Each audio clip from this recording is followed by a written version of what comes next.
I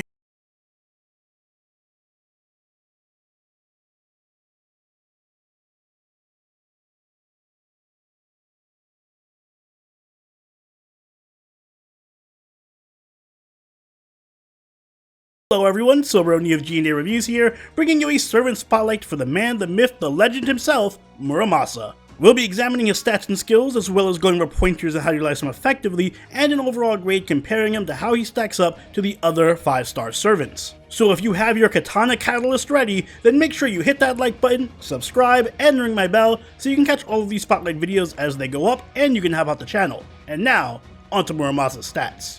Muramasa has a max HP of 14,680 and a max attack of 11,373. His HP ranks near the top of his class, but unfortunately his attack also ranks near the bottom. Compared to the other SSR servants overall, his HP remains very high, while his attack is a bit below average for his rarity. When it comes to his command cards, Muramasa has 2 hits on his quick card, 3 hits on his arts, 3 hits on his buster, and 5 hits on his extra card. He has an NP gain rate of 0.59% and a star rate of 9.8%. His NP gain is fairly strong due mostly to his 3-hit arts card, but his star generating is just about average due to the lack of quick cards in his deck. Overall, Muramasa has surprisingly unimpressive stats that mimic that of an all-rounder or semi-support with more focus on defense and utility rather than attack. Taking a look at his skills, Muramasa's first skill is Tame Shimono, rank B+.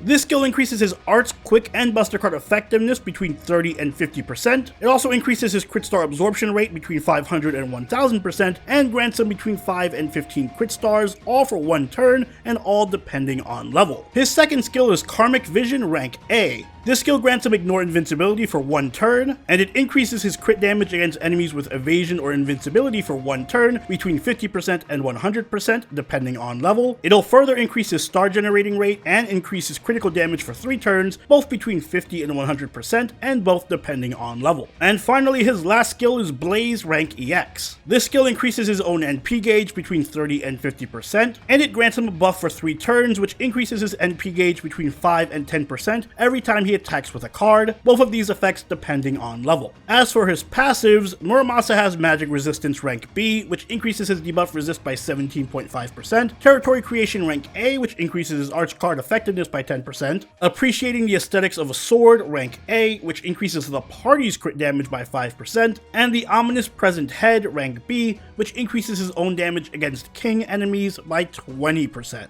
Moving on to his deck and Noble Phantasm, Muramasa has an Arts Buster deck with quick Arts Buster, and an Arts Noble Phantasm. His Noble Phantasm is Sumukari Muramasa, which is an AoE arts attack that deals between 450 and 750% damage depending on level. It also increases his NP damage by 10% for 3 turns, removes all enemies' offensive buffs, and deals damage that ignores defense. It will also further increase Muramasa's own arch card effectiveness for 3 turns between 10 and 30% depending on overcharge. Muramasa's Ascension mat requirements are surprisingly tame. For level Ascension, he's just going to need 8 Octuplet Crystals, 10 Lanterns, 15 Aurora Steel, and 5 Comet Shards. Octuplet Crystals drop frequently at the Peach Blossom Shangri-La in Agartha, where they have a 45% drop rate. Lanterns can be farmed at Kutha in Babylonia with a 46% drop rate. Aurora Steel are farmable at the Castle of Ice and Snow in Lost Belt 2 with a 47% drop rate, and Comet Shards have a 14% drop rate at the Sailing Point in Atlantis.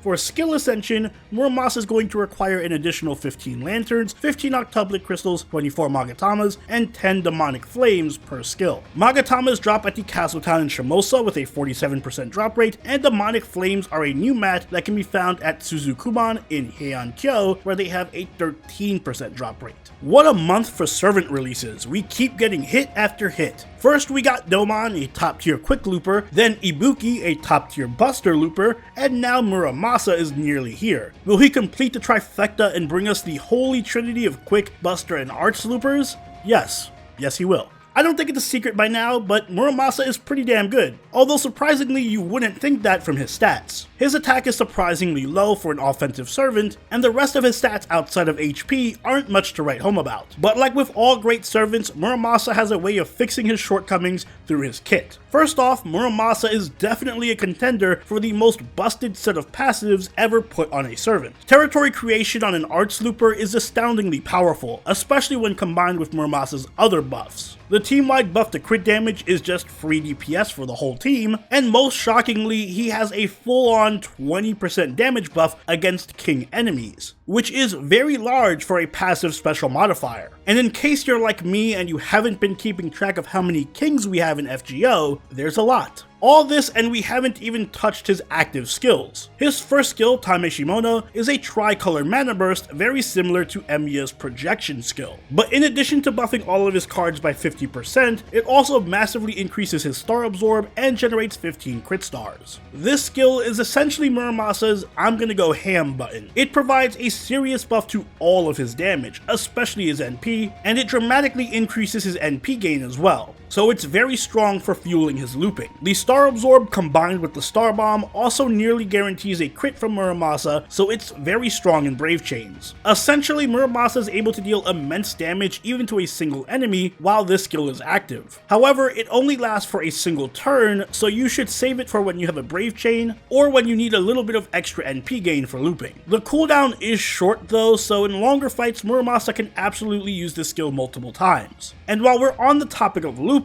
like any other self-respecting farmer, Muramasa also has an NP battery in Blaze. This skill charges his NP gauge by 50%, and it also grants all of his attacks the ability to charge his NP gauge by 10% for 3 turns. And this ability is just broken. First off, just as with Space Ishtar, a 50% NP charge on an AoE art servant is ridiculously good. It allows Muramasa to loop even outside of double Castoria teams and while using CEs like Black Grail in certain team comps, which is a huge help to his damage and consistency. But furthermore, in longer fights and challenge quests, this skill also gives him a way of spamming his Noble Phantasm by racking up NP charge through normal attacks. A single Brave Chain gives Muramasa a 40% NP charge for free, not counting the NP charge that he gets from his attacks via his NP gain. This basically allows him to Noble Phantasm nearly every turn during a challenge quest. Finally, Muramasa also brings good utility to the table with Karmic Vision. This skill grants him Invincibility Pierce as well as a large buff to star generating and crit damage, and additional crit damage against enemies with evasion or invincibility. Now this skill doesn't really help at all for farming, however it is devastatingly strong in challenge quests and boss fights. Invincibility Pierce is strong as it is, but the additional ability to hard counter enemies that spam evade and invincibility by dealing 200% bonus crit damage to them is insane. Combined with his first skill, Muramasa can really punish enemies who grant themselves evasion or invincibility once you break one of their break bars, which is very common. The crit damage buff lasting for 3 turns also makes this skill similar to Emiya's Hawkeye, and much like Emiya, this makes Muramasa a contender for one of the strongest and most consistent crit DPS servants in the game, just due to the sheer magnitude of his crit buffs and his ability to consistently fuel his own star generating. All of Muramasa's skills are OP,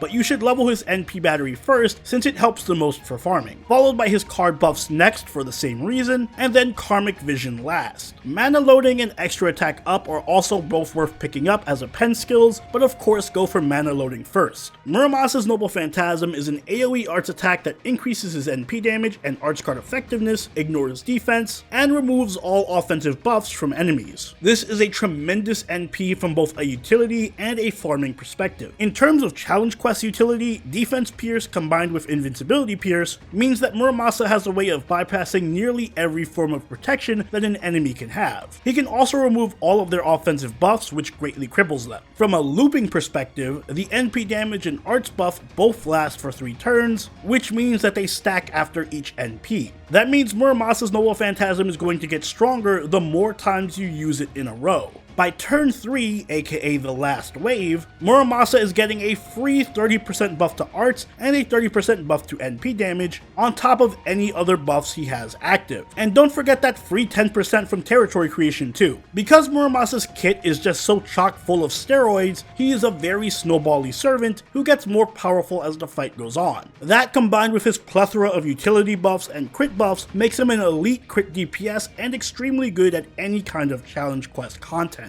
But of course where he shines most is farming. Muramasa is one of FGO's most consistent loopers, and can even loop with Black Grail equipped in some fights, which makes him comparable to the likes of Space Ishtar and Summer Musashi. However, unlike those two, one of Muramasa's only shortcomings is his lack of high damage. His initial NP is quite weak before it stacks, and since his projection skill only lasts one turn, the damage isn't going to carry between waves, which can make timing Muramasa's skills very tricky. The lack of damage is also why you're going to want Muramasa at higher NP levels if you plan to use him effectively, at least at NP2. Thankfully, there are also ways of increasing Muramasa's damage and consistency through team comp. Of course, you're going to primarily want to pair him with supports who can offer NP charge, like Castoria and Rhaenys, but Paracelsus works well too for free-to-play players, and Lan Ling also works for a more crit-based approach. Castoria is the gold standard for arts farming, and with her, Muramasa can farm nearly anything. Rhaenys' 50% NP battery is also helpful if you need a battlesuit switch-in, while Paracelsus can drastically increase the amount of refund that Muramasa gets from his NP. Lan Ling also has a direct NP battery from Muramasa as well, and he can also buff his crit damage considerably and provide crit stars. Muramasa's Bond CE is continuation of what happens after. It buffs his crit damage by 30% and gives him a 30% chance to generate 5 crit stars whenever he attacks. Unfortunately though, these stats on it are subpar, so it isn't very useful. Instead, give Muramasa CEs that grant starting NP charge or buff his NP damage to help him out with farming, like Kaleidoscope,